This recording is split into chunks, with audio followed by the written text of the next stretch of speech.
Agora vamos falar sobre os poderes do empregador. Nós sabemos que empregador é aquele que dirige a prestação pessoal dos serviços, ou seja, é aquele que comanda o desenvolvimento da atividade.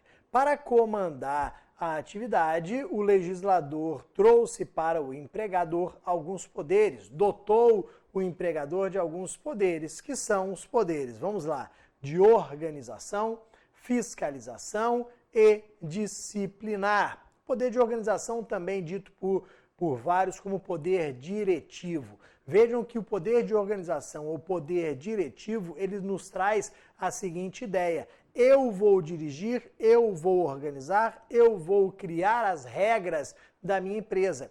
Aqui na minha empresa, quem vai definir o trabalho a ser realizado, a forma de realização do trabalho, sou eu. Eu que vou dirigir a prestação pessoal de vocês, meus empregados.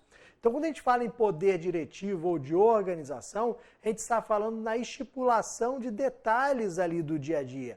Eu estou criando minhas normas internas, estou organizando por meio da criação de normas internas. Vamos anotar isso daqui, Eu tenho a criação de normas internas. Eu estou definindo as suas atribuições. Eu estou definindo, por exemplo, o horário de entrada, o horário de saída, o horário de intervalo.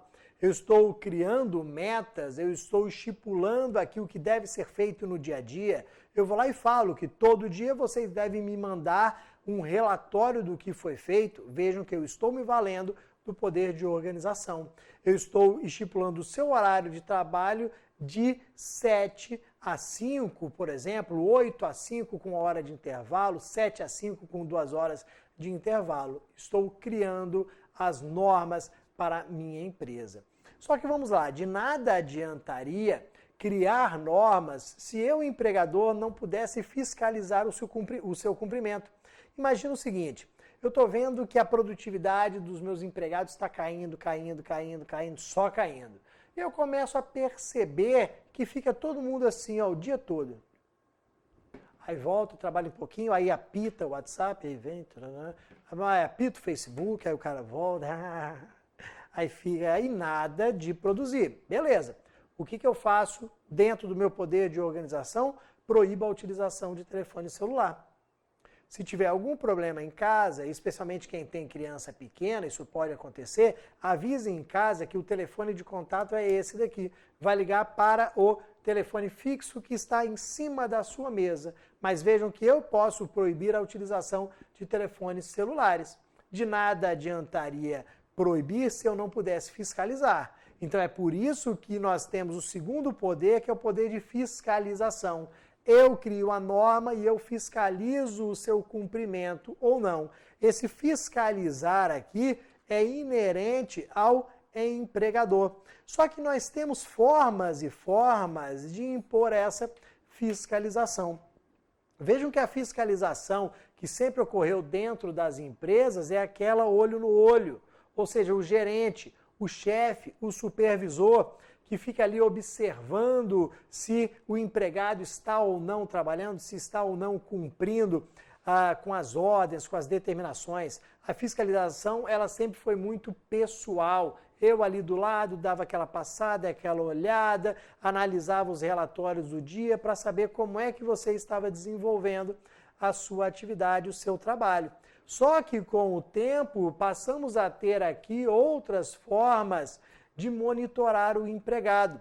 O empregado passou a trabalhar de maneira diferenciada com a tecnologia e eu, empregador, pude aqui também me valer dessa tecnologia para fiscalizá-lo.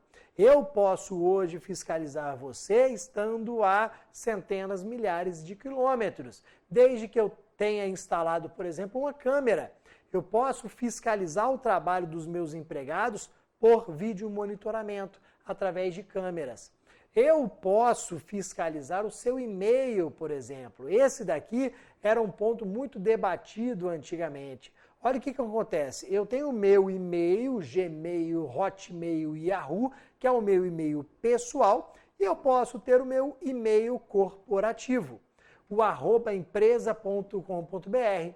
Fui contratado por determinada empresa e ela foi lá e fez brunoclip@empresa.com.br. Bruno, esse daqui é o seu e-mail corporativo, o seu e-mail institucional. Para o trabalho do dia a dia, você deve utilizar esse e-mail. Você não vai utilizar o seu e-mail pessoal. Inclusive aqui na empresa, se você digitar gmail.com, ele não vai acessar. Se você tentar acessar Hotmail, ele não vai acessar porque nós temos um filtro, nós bloqueamos. Exatamente para você ter que usar o e-mail institucional. Esse e-mail institucional ou corporativo, pela doutrina, pela jurisprudência majoritária, pode ser fiscalizado.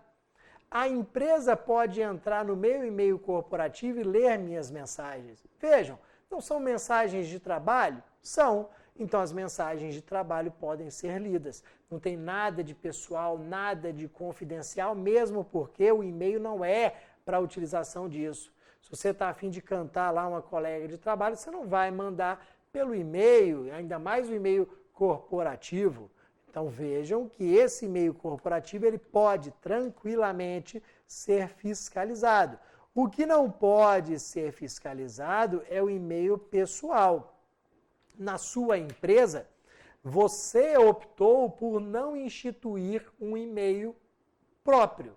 Nós não temos aqui na empresa um e-mail corporativo. Cada um usa o seu e-mail próprio, um Gmail, Hotmail, Yahoo e por aí vai. Eu não posso fiscalizar. E-mail pessoal não pode ser fiscalizado.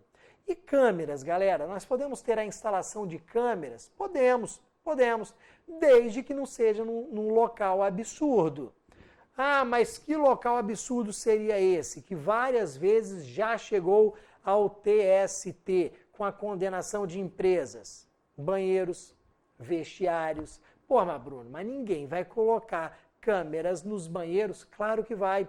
Várias empresas já foram condenadas pela Justiça do Trabalho, o tema chegando até o TST, para o TST falar, claro que você não pode colocar câmeras nos banheiros, nos vestiários. Você é sem noção, meu amigo? O que você quer ver ali no banheiro? O que você quer ver no vestiário? Óbvio que você não pode. Então eu posso espalhar câmeras pela empresa, desde que não seja nesses locais que venha a ferir a intimidade, a privacidade da pessoa, ok? Então, crio a norma por meio do meu poder de organização. Fiscalizo o cumprimento dela por meio do poder de fiscalização. Se você não estiver cumprindo as normas que eu criei, eu agora vou me valer do chamado poder disciplinar. Se você não está cumprindo as normas, eu vou me valer do poder disciplinar. Então, criei a norma, fiscalizei e percebi que você está descumprindo. Vamos aplicar penalidades.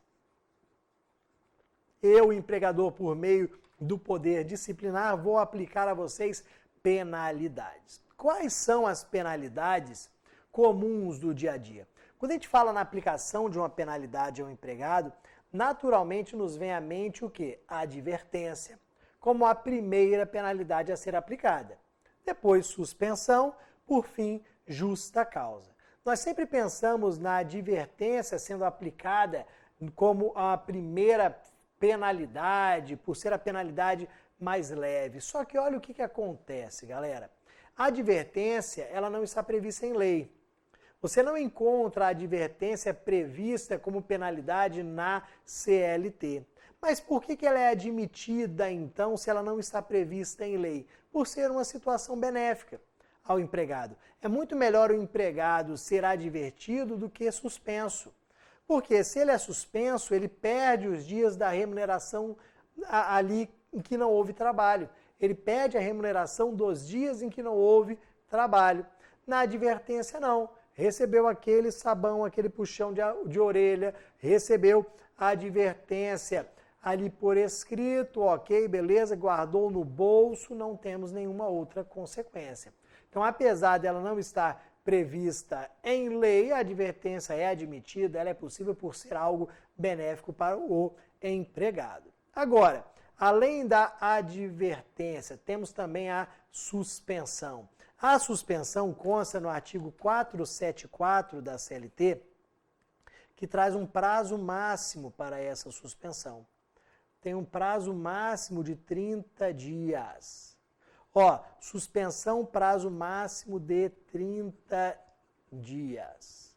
Se a conduta do empregado foi tão grave assim que você aplicaria uma penalidade superior, uma suspensão superior a 30 dias, é porque está claro que a hipótese seria, na verdade, de justa causa. Pô, se a penalidade ela seria tão grande assim por ser a conduta do empregado grave, demita por justa causa. Ah, pô, se deixasse eu suspenderia por 60 dias, porque foi grave. Meu amigo, então demita por justa causa. Porque o máximo que você tem aqui de período de suspensão é de 30 dias. Tranquilo? Justa causa, galera. Olha o que acontece. Nós geralmente pensamos na justa causa como a última das penalidades. Quando a advertência não foi capaz de resolver, quando a suspensão não foi capaz de resolver, de gerar a repreensão ali, penso na justa causa, como última possibilidade. Nós geralmente pensamos em subir a escada, né? Primeira advertência, não está dando certo, suspensão, por último, porque não tem mais remédio, não tem mais saída, justa causa. Geralmente é a última, mas pode ser a primeira? Claro que pode. Dependendo da gravidade da conduta, mesmo que o empregado nunca tenha recebido qualquer outra penalidade, ele vai poder ser demitido por justa causa, direto. Não há que se falar ali em aplicação primeiro e obrigatoriamente de advertência, de suspensão, de justa causa, não. Eu posso aplicar direto a justa causa. Eu sempre dou um exemplo besta que você lembra disso daqui.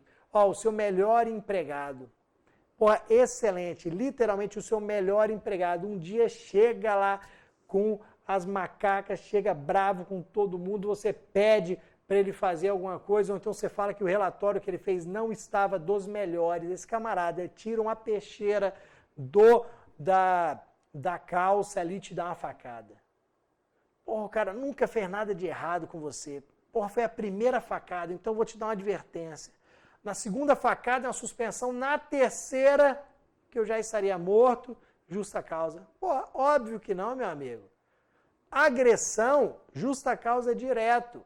Ou seja, não há obrigatoriedade de primeiro aplicar a advertência, depois suspensão, depois justa causa. Óbvio que não. Pode ser que eu passe direto para a suspensão, pode ser que eu passe direto ali para a justa causa. Ok, galera? A justa causa, ela tem a maioria das suas situações previstas no artigo 482 da CLT, porque um dos princípios que nós temos em relação à justa causa é a tipicidade. Eu só posso demitir o empregado por justa causa se eu conseguir encaixar a conduta dele numa situação prevista pela lei. Então, eu só consigo demitir o empregado por justa causa quando eu consigo encaixar aquela conduta que ocorreu no dia a dia numa das hipóteses previstas na lei. Essa é a ideia de tipicidade, que, querendo ou não, é muito parecida com o tipo penal lá do direito penal, de você conseguir encaixar aquela situação do dia a dia naquela figura abstrata, prevista, pensada pelo legislador. Ok? Então, crio minha norma através do poder de organização, fiscalizo a aplicação dela e, caso ela seja descumprida, aplico as penalidades por meio do meu poder disciplinar. Esses são os poderes do empregador. É através deles que ele vai dirigir essa prestação pessoal dos serviços. Tchau, tchau, um abraço.